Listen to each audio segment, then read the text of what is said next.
Assalamu alaikum students. Today we are going to cover unit number 3 of the book, and this unit is a poem. The name of the poem is The Lake Isle of Innisfree. Innisfree is a name of an island. Innisfree एक जजीरे का नाम है जो कि Ireland में वाक़या है, और जो इस पोएम के पोइट हैं विलियम बटलर यीट्स, उन्होंने अपना बचपन इस इनिसफ्री जो जजीरा है इसके करीब एक इलाके काउंटी स्लेगो में गुजारा, और फिर बाद में अपनी यंग एज में उन्होंने इस इलाके के बारे में एक नज़म लिखी। अब हम इस नज़म को पढ़ते हैं। I will arise and go now.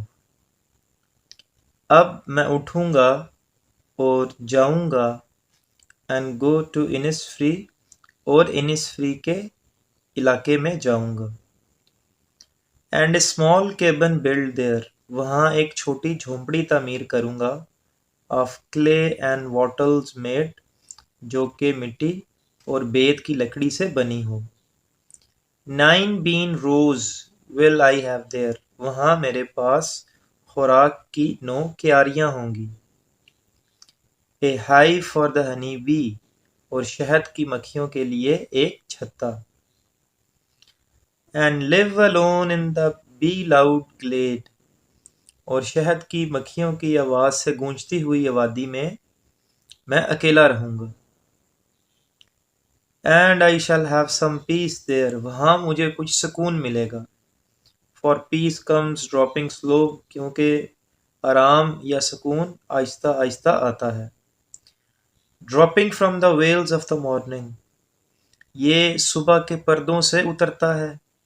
To where the cricket sings, उस इलाके में जहाँ पर झींगर बोलते हैं।